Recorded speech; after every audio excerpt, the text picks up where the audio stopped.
Bon matin tout le monde, ça va bien? Est-ce que vous m'entendez bien? Ah oui, là vous m'entendez bien en arrière. Bon dimanche. Est-ce que vous êtes fatigués ce matin? Il y en a là, dans les rangées en arrière, là. Il y en a dans les rangées en arrière, je te dis là, que c'était dur de frapper dans les mains ce matin. Il y en a qui ont eu une grosse semaine peut-être, vous êtes peut-être fatigués. Alors, une de mes missions ce matin, c'est non seulement d'inspirer, d'enseigner, mais également de vous réveiller. On a eu une belle fête hier, un party des années 80. Est-ce qu'il y en a qui ont bien dansé hier soir? Il y en a qui ont vraiment bien dansé. Il y en a d'autres qui étaient des observateurs. Alex Fonseca, par exemple, était un observateur. Alex, il s'est mis sur le bord du mur là-bas, puis il regardait les gens, les frères, les sœurs, les amis danser. Et il regrettait de ne pas être né en 1980. Mais il y en a qui sont nés en 1992, puis qui dansaient quand même. On a eu vraiment du bon temps. Nabil, est-ce qu'il est là?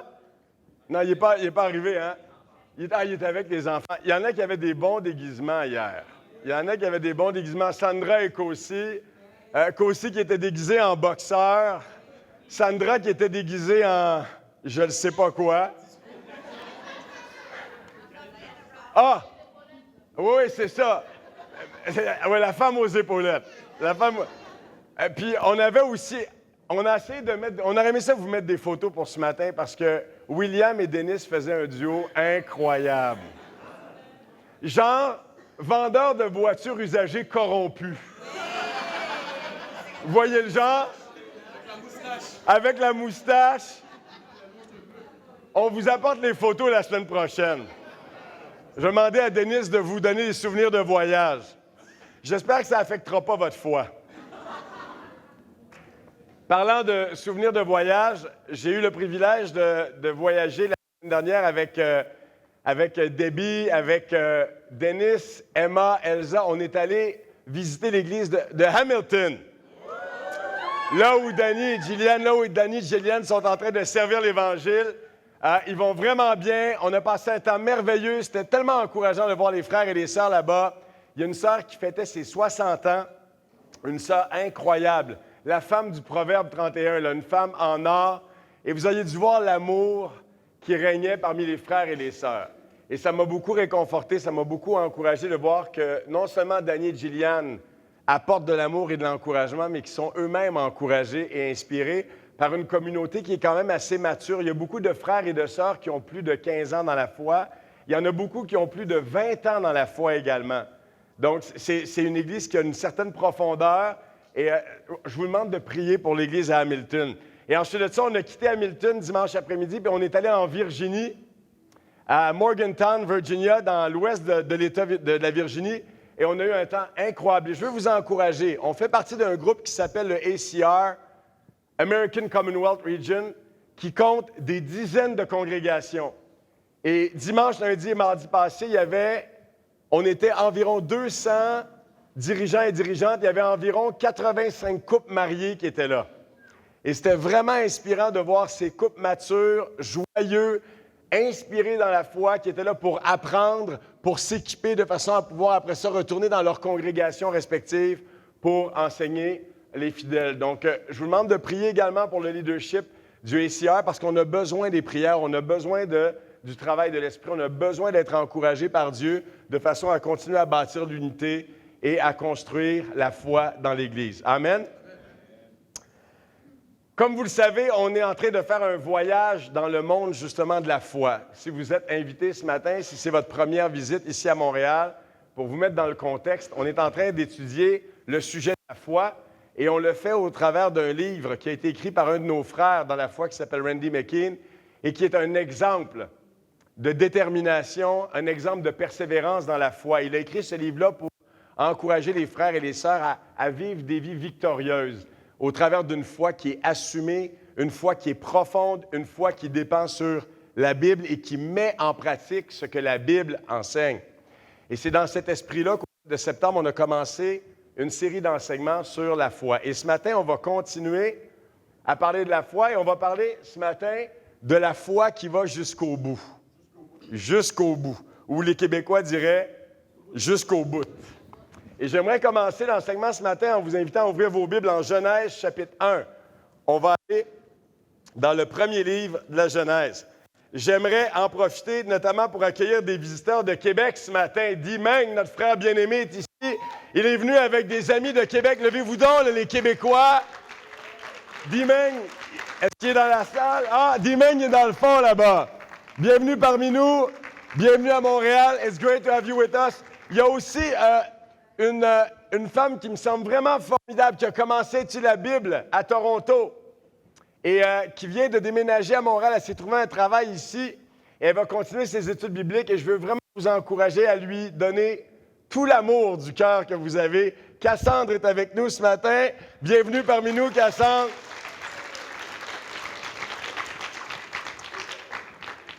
Damali m'a dit que tu étais un joyau sur deux jambes. Alors, on est déjà encouragé par ta présence parmi nous. Genèse, chapitre 1, donc, verset 27. Dieu créa l'homme à son image. Il le créa à l'image de Dieu. Hommes et femmes, il les créa. Dieu les bénit et Dieu leur dit, « Soyez féconds, multipliez-vous, remplissez la terre et soumettez-la. Dominez sur les poissons de la mer, sur les oiseaux du ciel et sur tout animal qui rampe sur la terre. » Dieu dit, « Voici que je vous donne toute herbe porteuse de semences et qui est à la surface de toute la terre, et tout arbre fruitier porteur de semences. Ce sera votre nourriture. À tout animal de la terre, à tout oiseau du ciel, à tout ce qui rampe sur la terre et qui a souffle de vie, je donne toute herbe verte pour nourriture. » Il en fut ainsi.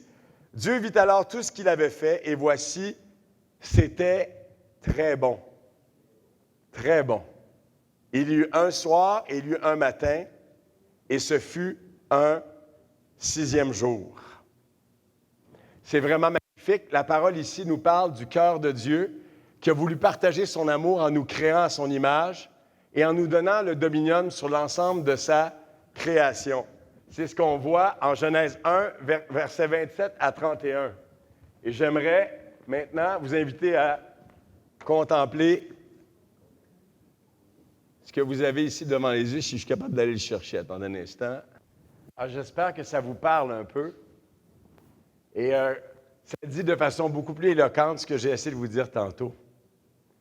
C'est-à-dire que l'Écriture nous enseigne que si on veut réussir son passage sur la terre, si on veut réussir sa vie, la première chose qu'il faut réaliser, c'est que tout est déjà accompli pour nous. Et ça, c'est quelque chose qui est difficile à comprendre. Parce que depuis qu'on est petit, on cherche à quoi? On cherche à se prouver. On cherche à se prouver au travers de nos réalisations, de notre obéissance aux autorités, à commencer par nos parents. On cherche à se prouver en se comparant aux autres. On cherche à se prouver en poursuivant des études, en ayant de bonnes notes, en cherchant les meilleurs diplômes, les meilleurs jobs. Et même par moments, par insécurité, on va considérer de faire des études dans un autre domaine simplement parce que ce n'est pas à la mode ou ça ne rencontre pas les standards d'acceptation dans notre société. Et en fait, on est éduqué dans cette mentalité où on vit de moins en moins pour soi-même, pour Dieu et de plus en plus pour les autres. Et l'Écriture, en fait, nous aide à comprendre au travers de ce qu'on appelle le miracle de la grâce, que sur la croix, Jésus a déjà tout accompli. Qu'est-ce que ça veut dire? Pour pouvoir aller jusqu'au bout, pour pouvoir vivre notre vie et pouvoir terminer notre vie dans la joie et avec le sentiment d'avoir accompli nos vies, il faut premièrement reconnaître que Jésus a tout accompli.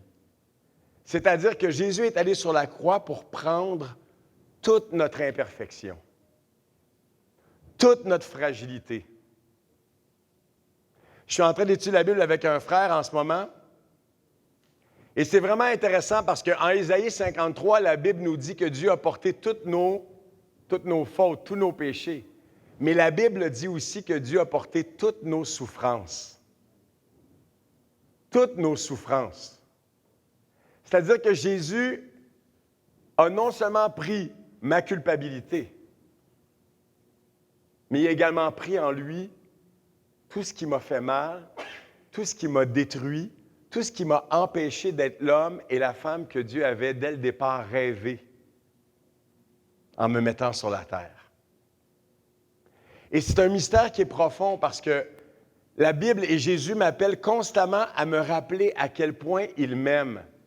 Et lorsque je réalise qu'en fait, je n'ai pas besoin de l'approbation de l'autre, mais que j'ai simplement besoin de connaître la profondeur de son amour pour moi et de trouver ma force et mon réconfort dans son amour, c'est là où je peux commencer à être victorieux. Mais tant qu'on n'est pas capable de toucher, de sentir profondément cet amour-là et de comprendre que Jésus a tout accompli pour toi et pour moi sur la croix, le voyage est vraiment difficile. Pourquoi? Parce qu'on tombe constamment. Peut-être qu'en ce moment même, tu es découragé dans ta vie. Peut-être que tu travailles sur des aspects dans ton caractère où il y a des choses dans ta vie personnelle qui te font honte. Tu ne le dis pas à voix haute ni à tes parents, ni à tes amis, ni à tes collègues de travail, même à ton épouse peut-être ou ton mari, mais profondément à l'intérieur de toi, tu as des insatisfactions profondes.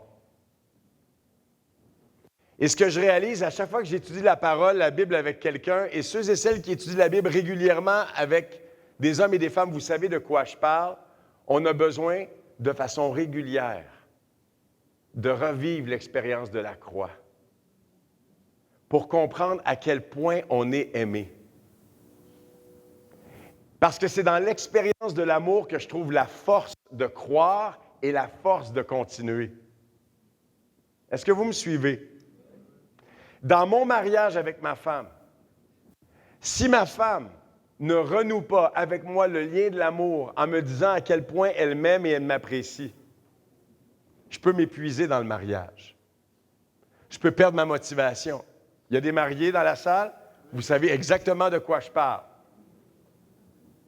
Un homme qui ne dit pas à sa femme qu'il l'aime, une femme qui ne montre pas son admiration et son respect à son mari, ça, c'est deux bonnes recettes pour entraîner la destruction du couple.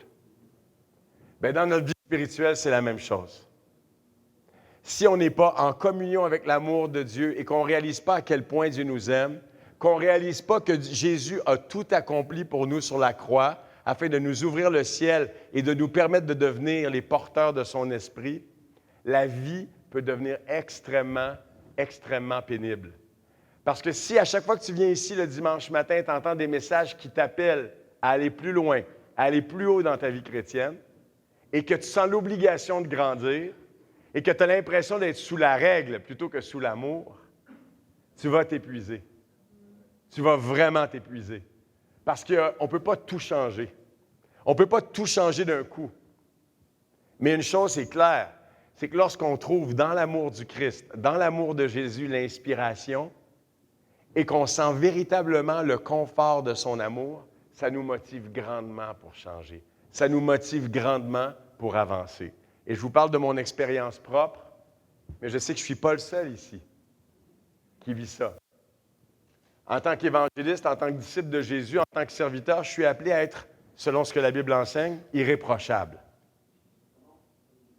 Vous êtes content d'entendre ça, hein? Cette pression-là, elle est constamment sur moi. Comment je fais pour la porter?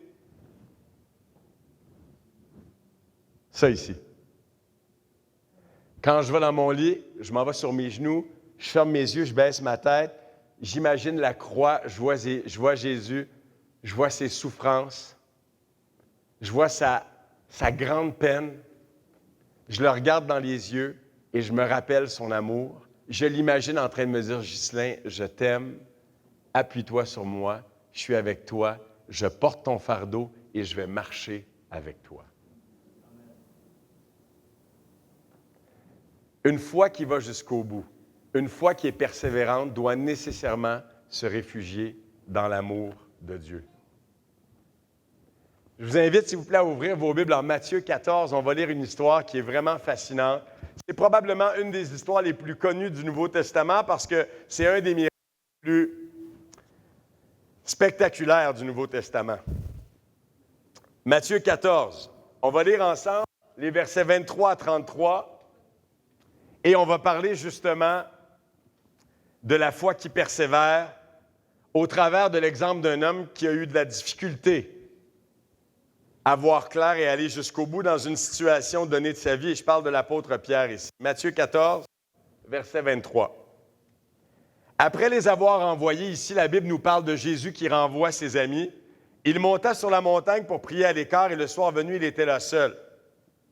La barque était déjà à une distance de plusieurs stades de la terre, malmenée par les vagues, car le vent était contraire. À la 4e veille de la nuit, Jésus alla vers eux en marchant sur la mer. Quand les disciples le virent marcher sur la mer, ils furent troublés, on l'imagine, et dirent « C'est un fantôme !» Et dans leur crainte, ils poussèrent des cris. Jésus leur dit aussitôt, « Rassurez-vous, c'est moi, n'ayez pas peur. » Pierre lui répondit, « Si c'est toi, ordonne-moi d'aller vers toi sur les eaux. » Et il dit, « Viens. » Pierre sortit de la barque et marcha sur les eaux pour aller vers Jésus. Imaginez la scène. J'aime cette scène-là parce que j'imagine Pierre en train de capoter. J'imagine Pierre en train de marcher sur l'eau. Il doit se dire, c'est pas possible. Verset 30. Mais en voyant que le vent était fort, il eut peur. Et comme il commençait à enfoncer, il s'écria, « Seigneur, sauve-moi! » Aussitôt Jésus étendit la main, le saisit et lui dit, « Homme de peu de foi, pourquoi as-tu douté? » Ils montèrent dans la barque et le vent tomba. Ceux qui étaient dans la barque se prosternèrent devant Jésus et dirent, « Tu es véritablement le Fils de Dieu. » Et c'est particulièrement ironique comme histoire, je vais vous dire pourquoi. Parce qu'après cette histoire-là, les apôtres vont remettre constamment la divinité de Jésus. C'est-à-dire que là, ils sont en train de vivre ce qu'on appelle un moment « wow ». Puis là, ils disent « wow, t'es le Fils de Dieu, c'est clair, c'est fait, tu nous en as donné la preuve. » Les choses vont se gâter par la suite. Mais ce qu'on voit ici, c'est que comme chacun d'entre nous, Pierre voit Jésus, puis qu'est-ce qu'il demande à Jésus? Il dit, regarde, si c'est toi, permets-moi de venir vers toi. Qu'est-ce que Jésus va lui dire? Il va lui dire, viens. Et ça ressemble à beaucoup de choses qu'on vit dans notre vie en tant qu'homme, en tant que femme, en tant que croyant particulièrement. Parce que notre vie commence toujours par quoi? Par le désir. On veut accomplir des choses. On veut faire des choses. Que ce soit comme chrétien ou comme non-croyant, peu importe, on est animé par le désir et c'est le désir qui nous pousse à l'aventure. Quelqu'un veut partir une garderie, ça part d'un rêve. La personne s'imagine avec les enfants dans sa maison, ça part du désir. On est tous animés par le désir. Pierre avait le désir d'être en communion avec Jésus, il voulait se rapprocher de Jésus, il voulait vivre cette expérience-là avec Jésus. Et comme chrétien, on a des aspirations spirituelles qui partent toujours dans le désir. Après le désir vient quoi? Vient l'effort, c'est-à-dire le premier pas dans la direction de ce qu'on veut accomplir. Par exemple, hier, Marielle voulait gagner le concours du meilleur déguisement. Et soudainement, qu'est-ce qui s'est passé? Il a fallu que Marielle danse pour pouvoir montrer qu'elle était digne. Marielle, elle me regarde, elle dit « Mon Moses ». Je fais exprès parce que tu es un peu gênée comme fille. Mon Moses. Mais Marielle a fait le premier pas. Puis au début, elle était un petit peu timide. Puis après ça, elle a commencé à danser. On commence avec un pas. Parfois, c'est le premier pas qui est difficile. Que ce soit pour parler à son mari, à son épouse d'une situation qui nous dérange depuis un bon bout de temps, puis on a le désir, mais le premier pas est difficile. Que ce soit même d'aller partager sa foi. Tu sais, des fois, le premier pas, il est difficile. La personne est là, on se dit, il faudrait que je lui parle de Jésus. Le premier pas est difficile. Pierre, audacieusement, sort du bateau et fait Le premier pas. Après le premier pas, qu'est-ce qu'il y a? Ah, la vague. Oui, effectivement. C'est très rare que quand on entreprend des belles et grandes choses, il n'y ait pas de doute. Vous êtes d'accord avec moi? Je pense à Caleb et Sharon là, qui vont bientôt se marier dans 2 mois. Ça me rappelle mon propre mariage. Et je ne vous cacherai pas que je luttais avec le doute. Pas le fait que Debbie est la bonne femme pour moi ou non, ça, ce n'était pas la question. Le doute que j'avais dans mon cœur, c'est est-ce que je vais être capable d'être un bon mari pour elle? Puis est-ce que je vais pouvoir l'amener au ciel? Ça, pour moi, c'était effrayant. C'était tellement effrayant que je n'ai même pas parlé à Danny qui me formait à l'époque. Parce que oui, ça prenait trop d'espace dans mon cœur. Je dis, comment je vais lui dire ça? Bleh!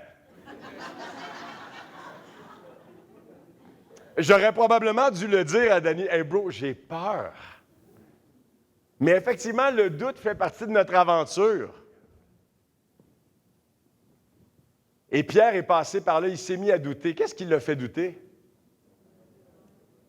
C'est les vagues. La Bible dit, regardez comme il faut. Tous les mots dans le texte sont importants. Regardez qu'est-ce que ça dit au verset 30. Mais en voyant que le vent était fort. Le vent peut être fort dans notre vie à bien des égards. Tu es en train de faire des études, tu fais un retour à l'école, par moment, le vent souffle. Tu cherches un travail, ça fait 6 mois que tu cherches la job, tu n'en as pas trouvé. Les vagues sont hautes, tu as de l'eau dans la bouche. Tu essaies de changer des choses dans ton caractère. Tu t'apprêtes à prendre une grande décision pour ta vie. Je pense à Marie-Hélène en ce moment qui est en train de calculer la dépense, qui se dirige vers le baptême. C'est intense. Le doute, les vagues peuvent facilement monter et s'emparer de nous. Après le doute vient quoi? Généralement, le cri. Quand on est croyant, on crie à Dieu. Quand on n'est pas croyant, on crie à sa femme. Non, c'est des farces. Je peux vous dire une chose, c'est que dans mon cas, ça aurait été le cas. Parce que quand c'est dur et que c'est intense, il y a toujours un cri. Qu'il soit à l'intérieur ou qu'il sorte de la bouche, il y a un cri. Et l'homme et la femme spirituelle qui est vivant, qui est vivante, c'est l'homme et la femme qui est capable de crier. Qu'est-ce que Pierre fait? Est-ce qu'il se laisse noyer? Imaginez la scène. Pierre se met à s'enfoncer dans l'eau. Bye, Jésus. Non, qu'est-ce que Pierre fait? Jésus, viens à mon secours! Est-ce que ça vous arrive des fois? Combien de fois on fait ça dans une vie d'après vous? Il y en a qui sont là, un million de fois. Puis effectivement, oui, à chaque jour.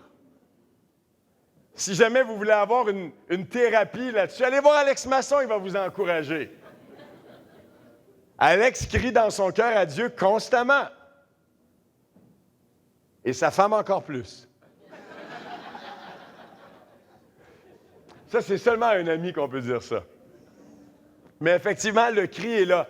Et si tu arrêtes de crier dans ta vie, c'est parce que tu arrêtes d'avancer. C'est parce que tu arrêtes de donner des défis à hauteur d'homme, à hauteur de foi. Est-ce que vous comprenez ce que je veux dire? Quand on décide de rêver et de vivre par la foi, c'est certain qu'on va faire face au doute et c'est certain qu'on va crier, d'une manière ou d'une autre. Parce qu'on est sorti de notre zone de confort, marcher sur l'eau, se marier, entrer dans une relation de formation avec un frère, une sœur, qu'on connaît moins bien, avec qui on n'a pas d'affinité spirituelle particulière. Autant de situations qui nous sortent de notre confort et qui nous poussent à crier, à parler à Dieu. Mais la bonne nouvelle, c'est que la main est toujours là pour nous prendre. La main de Dieu est toujours là pour nous rattraper. Dieu ne fait jamais défaut à son fils et à sa fille qui crient. Je suis certain que si je posais la question aux disciples de Jésus, aux chrétiens, aux chrétiennes aujourd'hui, qui ont crié dans leur vie, Dieu vous a répondu d'une manière ou d'une autre. Parce que Dieu est fidèle. Et Dieu répond en tendant la main. Et la main que Dieu tend n'est pas une main insécure. La main que Dieu tend n'est pas une main hésitante. Ce n'est pas une main calculatrice. Quand on crie, Dieu répond d'une manière ou d'une autre. Et si Dieu ne répond pas, c'est qu'il va répondre. Et il nous a de patience et de confiance dans les moments où on aimerait qu'il réponde plus rapidement. Et enfin, après la main, c'est la leçon. Et si vous me posez la question ce matin, ou si je vous posais la question ce matin, qu'est-ce qui fait qu'on peut se rendre jusqu'au bout de la vie chrétienne de façon victorieuse et vraiment, mais vraiment grandir? À mon sens, la réponse se trouve dans le 6e point. C'est-à-dire qu'il faut apprendre. Apprendre, ça veut dire quoi? Apprendre, ça veut dire qu'à un moment donné, on arrête de répéter les mêmes erreurs. Apprendre, ça veut dire qu'on est capable de s'arrêter, de questionner les événements dans notre vie, de questionner ce qui se passe et on tire les leçons des événements et des situations que l'on apprend, que ce soit dans nos amitiés, par rapport à notre caractère, par rapport à notre gestion du temps, par rapport à nos disciplines personnelles, etc., etc. Regardez avec moi en Jacques, chapitre 1, versets 5 à 8. Jacques 1, versets 5 à 8, après l'Épître aux Hébreux. C'est vraiment encourageant comme passage parce qu'on voit une fois de plus ici la fidélité de Dieu. Mais s'il y a une chose que Dieu nous demande, et Jésus attendait ça de Pierre et il attend ça de nous également, mes amis. Dieu s'attend à ce qu'on apprenne et qu'on puisse grandir au travers de cet apprentissage-là. Jacques 1, 5. Si quelqu'un d'entre vous manque de sagesse, qu'il la demande à Dieu qui donne à tous libéralement et sans faire de reproche, et elle lui sera donnée. Mais qu'il la demande avec foi, sans douter, car celui qui doute est semblable au flot de la mer que le vent agite et soulève. Qu'un tel homme ne pense pas qu'il recevra quelque chose du Seigneur, c'est un homme irrésolu, inconstant dans toutes ses voies. La Bible enseigne que Dieu est prêt à nous accorder la sagesse, que Dieu désire nous accorder la sagesse. Mais la parole nous enseigne que l'homme et la femme spirituelle doivent développer ce qu'on appelle la constance. Et la constance s'acquiert au travers de l'expérience. Et pour que l'expérience soit puissante dans nos vies, elle doit déboucher sur un apprentissage réel. Si ça fait 7 ans que tu luttes avec la colère et qu'il n'y a pas de changement important dans ta vie, c'est que tu n'apprends pas. Si ça fait des années que tu t'enfermes dans ta timidité et que tu n'apprends pas à sortir de toi-même pour aimer, alors que Dieu, le jour de ton baptême, a déposé en toi un esprit d'amour, de force et de sagesse, c'est que tu n'es pas en train d'apprendre. Est-ce que tu es toujours en train d'apprendre et est-ce qu'on peut le voir de façon effective dans ta vie? C'est la question que la foi nous pose. Parce qu'une foi qui est vivante, c'est une foi qui apprend. J'aime beaucoup ce passage-là. J'ai demandé à Johnny de me l'envoyer. On a passé du très bon temps ensemble vendredi soir. Je t'aime beaucoup, Johnny, tu le sais, hein? El inconstante recibirá todo el pago de su inconstancia. El hombre bueno. El premio de sus acciones. C'est la 2e fois, mes amis, que je pratique cette phrase-là. Faut que j'apprenne l'espagnol. Ça fait 3 ans que je le dis. À un moment donné, Johnny va me dire, regarde, j'y crois plus. Même sans comprendre l'espagnol, qu'est-ce que vous comprenez de ça?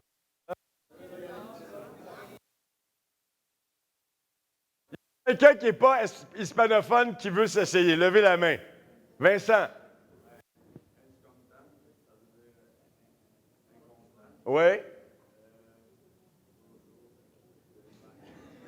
OK. Regarde. En québécois, l'inconstant va recevoir toute sa paye de son inconstance. En québécois. L'inconstant va recevoir toute sa paye de son inconstance. Alors que l'homme qui est bon va recueillir selon ses actions. C'est à peu près ça, Johnny? C'est ça, hein? Come on, Johnny. Donc, qu'est-ce qui arrive quand on est inconstant? Qu'est-ce qui arrive quand on n'apprend pas? Qu'est-ce qui arrive? Pardon? C'est-à-dire? Pas grand-chose. Ton champ, il est vide. C'est-à-dire que tu fais un effort, tu retombes. Tu fais un effort, tu retombes. Tu refais un effort, tu retombes. Il n'y a rien qui change. La constance est la voie de la victoire à long terme. Et c'est la raison pour laquelle l'une des plus grandes qualités du chrétien et de la chrétienne mature, c'est la constance. S'appuyer sur la grâce, comprendre qu'on est des êtres faillibles, mais avoir une détermination à grandir. Apprendre et grandir. Et enfin, mon dernier point, comment on se rend jusqu'au bout? Je pense qu'il n'y a pas d'autre choix, c'est ensemble. J'aime beaucoup cette image-là. Généralement, lorsqu'on voit une course, la fin de la course ressemble à quoi? À une personne qui a les mains comme ça, puis qui franchit le fil d'arrivée. Vous êtes d'accord avec moi? Ça, c'est dans le monde. Mais dans le royaume de Dieu, c'est pas comme ça que ça se passe. Pourquoi? Parce qu'on a nécessairement besoin des uns et des autres pour pouvoir y arriver. Et en fait, la vie triomphante est faite de beaucoup de petites courses. La vie triomphante est faite de beaucoup de défis de foi. Des défis dans lesquels on invite des frères, des sœurs, des amis à cheminer avec nous, de façon à pouvoir ensemble traverser le fil d'arrivée, parfois un peu magané, il faut le dire. Il y en a plusieurs d'entre nous qui avons vécu des expériences difficiles dans le mariage, dans nos relations, face à des aspects vraiment difficiles de notre caractère, face à des circonstances de la vie aussi exigeantes. Et je pense que si on prend le temps de réfléchir, on va réaliser que derrière toute victoire, il y a toujours un sourire, une épaule forte, un cœur réconfortant, des hommes. Et c'est ce que la Bible enseigne en Hébreux 12. On doit quoi? On doit courir ensemble l'épreuve qui nous est proposée. C'était vraiment cool. Vendredi, je suis allé passer du temps avec Nabil. Nabil, notre frère qui vient d'être baptisé. On est allés ensemble au métro Honoré-Beaugrand. Il était, à quelle heure on s'est rencontrés? Je pense qu'il était 10 heures, quelque chose comme ça. Et on est allés évangéliser ensemble. Et on a rencontré un paquet de gens. Puis un des derniers gars qu'on a rencontrés, c'était un gars super croyant.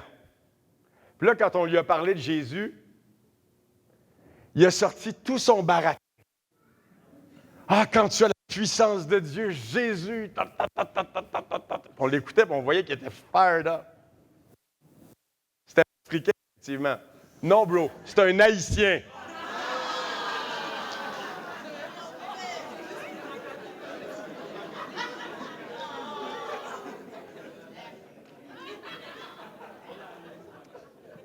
Là, tu viens de te faire prendre, hein? Ouais, il dit, je suis Canadien, mon fatigant.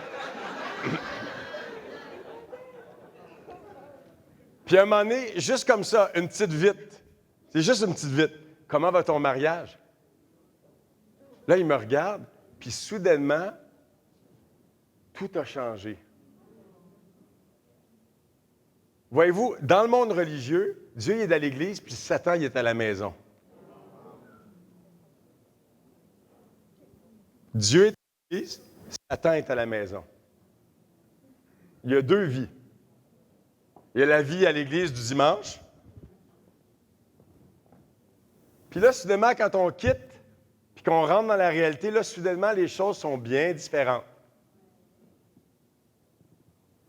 Guys, l'Église ne peut pas être divisée. On doit être ensemble le dimanche, ce qu'on est à la maison, et on doit être ce qu'on est à la maison ensemble quand on se voit. Qu'est-ce qui va faire qu'on va avoir une vie unifiée, qu'on va être un corps qui est spirituellement sain? Qu'est-ce qui fait qu'on va se rendre à destination ensemble? C'est la qualité et la profondeur de nos relations. Et je ne vous mens pas, guys. J'y ai repensé dans la Bible après, là. Hier, là, j'ai pensé à ça, c'était surréel. Écoutez ça. Pendant qu'on est en train de parler au monsieur qui était, somme toute, fort sympathique, en passant, il y a une dame qui crie vers nous. Elle nous dit, regardez, il y a un monsieur dans la rue. Écoutez ça. Il y a un homme de 70 ans qui venait de tomber à genoux. Il était comme ça, en plein milieu d'Honoré Beaugrand. À genoux. Tout seul. Les yeux vers le ciel.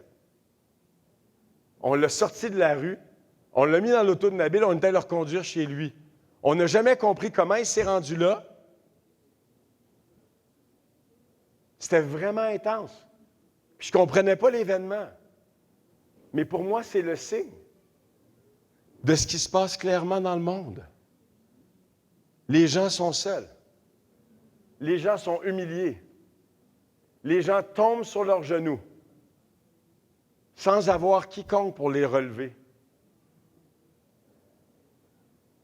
Et nous sommes, vous êtes personnellement la solution que Dieu a choisie à ce grand malaise, à ce grand malheur dans notre génération. Une génération très riche matériellement, mais si pauvre au niveau des relations, si pauvre au niveau de la communion. Et c'était invraisemblable, guys. On l'a reconduit chez lui, on ouvre la porte, on le traînait à là. Il y avait juste un petit chandail de laine sur une chemise, on ne comprenait pas. On l'amène, là je crie en haut de la rampe d'escalier, il y a quelqu'un! Personne ne répond. Puis finalement, il y a une jeune femme qui descend les escaliers. Nous, on était déjà en train de retourner parce qu'on ne sait pas. On a vu un monsieur qui s'est pointé, mais cet homme-là est parti chez lui, atteint d'une maladie mentale ou de quelque chose de vraiment profond. Il n'y a personne qui l'a empêché. Il aurait pu mourir là. Et pour moi, c'est l'image, en fait, du monde dans lequel on vit. Derrière toute cette belle apparence de force, il y a une grande fragilité. Et vous et moi, on doit prendre par l'épaule les hommes et les femmes qui souffrent dans notre génération pour les amener dans le royaume. Est-ce que je peux avoir un amen là-dessus? C'est notre responsabilité. C'est ce à quoi Jésus nous a appelés. Si on sort d'ici, mes amis, et qu'on retourne dans la facilité et qu'on retourne dans la vie quotidienne sans avoir un cœur pour les désœuvrés, ceux et celles qui souffrent, qui luttent, qui ont un genou par terre, on passe à côté de notre vocation spirituelle, de notre vocation chrétienne. La semaine passée, avec Pierre, vous avez parlé de prière, de jeûne et de foi, n'est-ce pas? On va mettre en pratique ce qu'on a appris. Sur la table en arrière, tantôt Edna va vous attendre, je pense que c'est la table là-bas. J'ai déposé des feuilles avec un horaire. Jeudi qui vient, jeudi à vendredi à partir de 7 h le soir. 7 h à 8 h, 8 h à 9 h, j'ai fait un horaire comme ça de 24 heures. Et je veux inviter tous ceux et celles qui veulent se joindre à moi pour offrir un jeûne à Dieu, de mettre votre nom et d'offrir 1 heure de jeûne, évidemment, une journée de jeûne et 1 heure de prière. 1 heure de jeûne, Simon est avec nous, l'Église devrait se réjouir. Il y en a qui ont des diètes particulières. Vous savez que récemment, on vous a passé un carton comme ça. On va prendre cette journée-là pour prier avec ferveur, pour prier les uns pour les autres. Si vous n'avez pas mon courriel, parce que vous n'avez pas reçu de courriel de ma part, vous viendrez me voir, je vais vous le donner. Je vais envoyer un courriel à toute l'Église avec vos requêtes de prière. Vous pouvez m'envoyer vos requêtes, je vais les formater et je vais l'envoyer à toute l'Église. Et de jeudi 19 h à vendredi 19 h prochain, l'Église va offrir un jeûne à Dieu. Et on va prier ensemble. On va prier pour la formation dans l'Église. On va prier pour l'unité de l'Église. On va prier pour l'amour dans l'Église, pour la pureté des cœurs. Et on va pas aussi prier de façon plus personnelle pour ceux et celles qui voudront communiquer leur requête de prière à l'Église. Amen? Donc, rappelez-vous cette semaine, gardez vos yeux sur l'amour de Jésus. Rappelez-vous que les vagues sont là pour nous faire grandir, pour nous faire apprendre. Et continuez à bâtir des relations spirituelles qui vont véritablement vous encourager à non seulement finir, mais à finir fort la course. Amen? J'aimerais inviter Stanley à venir faire une annonce pour nous, à moins que ce soit Mike pour ce qui est de l'atelier des mariés.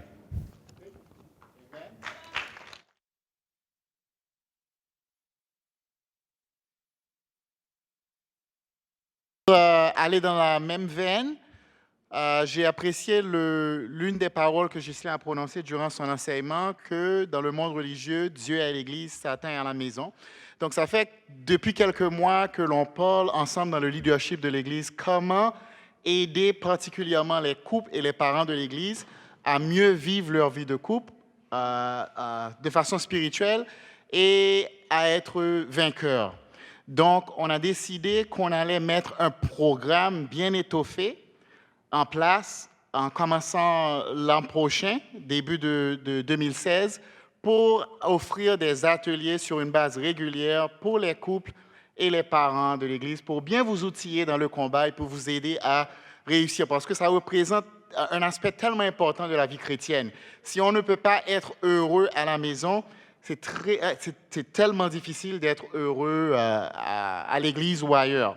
Donc, on a formé un comité, c'est ma femme et moi, les Dumornay, les François Saint-Cyr et les Dupont, et nous allons travailler ensemble de concert avec les Normands pour servir l'église dans cette perspective. Nous voulons vous annoncer un premier atelier qui aura lieu le dimanche 22 novembre, tout de suite après le service ici à Roberval, et la thématique sera l'esprit d'équipe. Donc, on va se servir de ce temps-là comme un tremplin pour vous donner une vision, les couples, les parents à l'Église. Nous allons travailler ensemble et puis parler de comment bâtir cet esprit d'équipe au sein des couples, travailler avec vos enfants, pas contre vos enfants, et vraiment planifier pour l'an prochain, comme j'ai dit, avoir un programme bien étoffé pour aider les mariés et les couples. Donc, on vous invite à participer de façon chaleureuse et enthousiaste pour que nous puissions arriver ensemble à être victorieux et victorieuses à la maison. Amen. Merci, bro. Alors, le 22 novembre prochain, c'est un dimanche. La classe va avoir lieu de 13h à 14h30. OK? Donc, c'est dans 3 semaines. Donc, les parents, les mariés, mettez ça dans votre agenda. Ça va être 1h30 vraiment, vraiment inspirante. Et si vous n'êtes pas membre de l'Église et que vous voulez participer, je ne pense pas qu'il y ait de problème non plus. Vous êtes les bienvenus. Ça va être une belle occasion pour vous de découvrir la vie spirituelle dans le mariage et approfondir vos convictions sur ce que la Bible enseigne et sur ce que la vie chrétienne réserve à ceux et celles qui marchent comme couple marié. C'est bon? À 13h, dans quelques instants, on va avoir la classe des jeunes chrétiens de 13h à 14h30 dans la salle bleue, comme à l'habitude. Ce mercredi, à 19h, ici même à Roberval, on va avoir notre mi-semaine pour toute l'Église. Donc, toute l'Église est conviée. Il va y avoir une activité pour les enfants dans la salle bleue. Donc, mercredi, à 19h, notre rencontre de mi-semaine. Soyez-y. On va non seulement parler de formation, mais on invite tous les membres de l'Église à préparer leurs questions. J'aimerais mercredi soir qu'on puisse avoir un forum, qu'on puisse ensemble discuter à partir des questions que vous avez sur la formation, que ce soit des questions d'ordre plus théologique, biblique, ou des questions d'ordre un petit peu plus pratique. Donc, préparez-vous pour mercredi. On vous attend en grand nombre pour notre rencontre de mi-semaine. Ça va? Évidemment, il y a la feuille de prière et les requêtes par courriel. Si jamais vous voulez prendre mon courriel tout de suite, je peux vous le donner. Ghislain, Ghislain, Ghislain68 @gmail.com pour ceux qui ne l'auraient pas. Ghislain68 @gmail.com. Est-ce que Gustavo est dans la salle ce matin? Je le cherchais tantôt. Il n'est pas là, hein? J'ai compris que Gustavo retourne à Ottawa, mes amis. Donc, évidemment, on perd un frère qu'on aime beaucoup. Il veut se trouver un travail en droit. Il est allé passer une entrevue à l'ambassade du Mexique à Ottawa. Donc, priez pour Gustavo. Et si vous avez l'occasion de le saluer, j'ai entendu dire qu'il part incessamment. Donc, de prendre le temps peut-être de lui envoyer un courriel, de lui envoyer votre amour, ça va être vraiment apprécié, assurément. C'est bon? Puis évidemment, je ne peux pas m'empêcher de dire que hier, c'était la fête de notre frère bien-aimé Ralph. Il n'est pas avec nous, il est dans la salle des enfants, on l'aime beaucoup, il prend... Ah, il est là, Ralph est là!